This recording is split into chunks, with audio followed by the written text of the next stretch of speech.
Geography dictates global economics. At its narrowest point, the Strait of Hormuz is just 21 miles wide, yet 20% of the world's daily oil supply passes through this single bottleneck. For decades, Iran designed its naval doctrine around this specific geography. By deploying sea mines and fast attack boats using swarm tactics, they could credibly threaten to close the world's most critical energy artery if attacked. That doctrine met its ultimate test in February 2026 with the commencement of Operation Epic Fury. In precisely 10 days, the U.S. Navy systematically dismantled the Iranian fleet. Over 60 ships were disabled or destroyed, eliminating their swarm boats and obliterating coastal logistics hubs. Iran's shallow water strategy proved no match for deep water technological dominance. The decisive moment came when a U.S. submarine operating in the Indian Ocean sank the Iris Dana, one of Iran's most capable warships, with a single Mark 48 torpedo. Tactically, it was a record-breaking victory for the United States. The sheer intensity of the combat turned the strait into a crossfire zone that no commercial vessel could enter.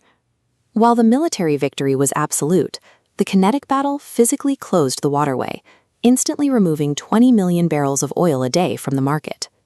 The immediate chain reaction was driven by insurance data. Marine underwriters like Lloyd's completely halted war risk coverage for the region, effectively blacklisting any vessel attempting to transit the Gulf.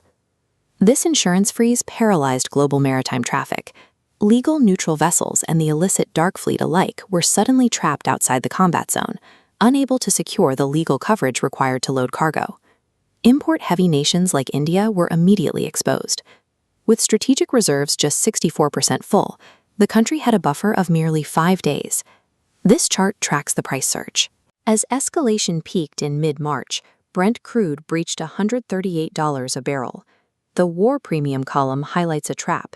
Because oil trades in dollars, local currencies simultaneously lost value, acting as a financial multiplier.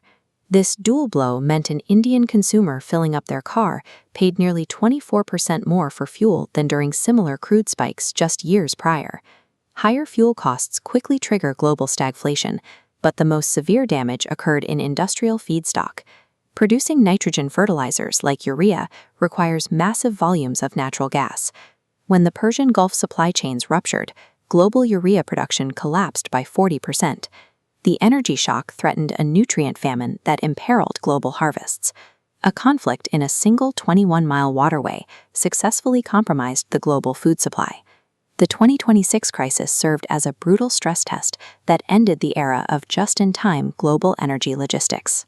Industrial nations learned that maintaining domestic stockpiles is insufficient if the primary maritime choke points remain vulnerable to kinetic failure.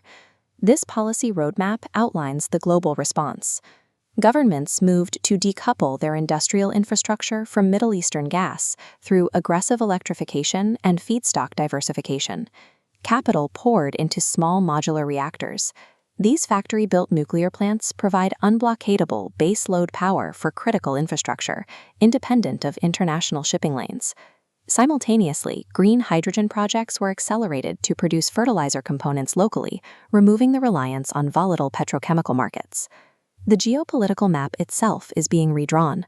Projects like the INAC rail link provide a kinetic-proof land bypass, moving high-value energy and cargo across the desert while circumventing the Strait of Hormuz entirely. The legacy of the 10-day war was a forced transition. The world is emerging more electrified, more localized, and fundamentally self-reliant.